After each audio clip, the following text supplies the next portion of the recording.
Look, it probably did a little bit, yeah. We obviously opened up today with Norkie and Rabada, sort of identifying how big a wicket David Warner was, and we knew that, with Saha coming in, we thought that he'd open the batting. We knew that he could be a dangerous player as well, but I think they were 77 for none at the end of the power play, and they played beautifully then. And as has happened with us quite a few times through the tournament so far, when teams have really got on top of us, we found it hard to drag it back and found it hard to go to someone to really change the momentum. And today was a great example of that. So, look, we've got some work to do, not just on our bowling. We've got some work to do on our all-round game. I think our fielding's been a bit sloppy over the last couple of games as well, and our batsmen have sort of struggled to find any sort of rhythm. So it's a disappointing day for us today.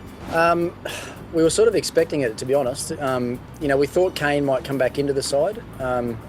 So if Kane came back in, we thought that he would replace Bairstow, which meant that Saha would have to come back in as well on wicket keep. So we were ready for that. We had a good chat this morning before the game started, how we wanted to play against Saha if he did play, and obviously with Kane coming in at number 4 as well, we had some pretty good plans for him. But Saha played beautifully today. I mean, he actually surprised me a little bit. I know he can be a dangerous player, but to come back in after a few games out and play like he did was a super knock, and probably the difference in the game, to be honest.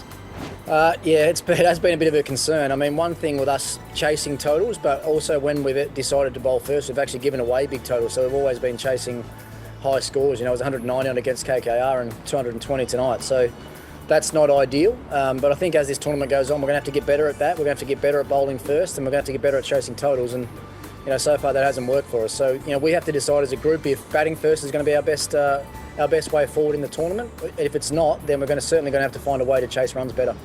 Well, with 220 on the board and chasing 220, with Rahane and Shikha at the top, we thought if we lost an early wicket, we were going to have to try and almost match them in the power play and sort of get to 60 or 65 or 70 and sort of be on par with them. Stoinis has been in sensational form in the tournament so far. He's been dying for an opportunity up the top of the order, and as you can see with the second or third ball he faced, or first ball he faced, it might have been, he whacked over sort of wide long on for 4. So it didn't come off today, but it was all circumstantial really in the game. Because we were chasing such a big total, we tried Stoinis there, and obviously Hetmeyer at 4, which meant that Pant goes to 5 and Iyer goes to 6. It's a bit of experimentation, basically just because of the circumstance in the game.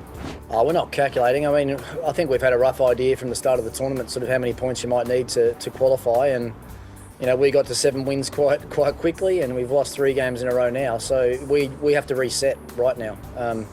We play MI next and then RCB in the last game, so we've got 2 very big and tough opponents coming up, and if we keep playing the way we are, then we're going to find it hard to win those games. So we've got to change things quickly, and it's going to come down to me and the other coaches and the senior players around our team to really put our hands up and make sure we're getting the job done, because the performances that we've put out in the last couple of games haven't been to the standard that is expected at the Delhi Capitals.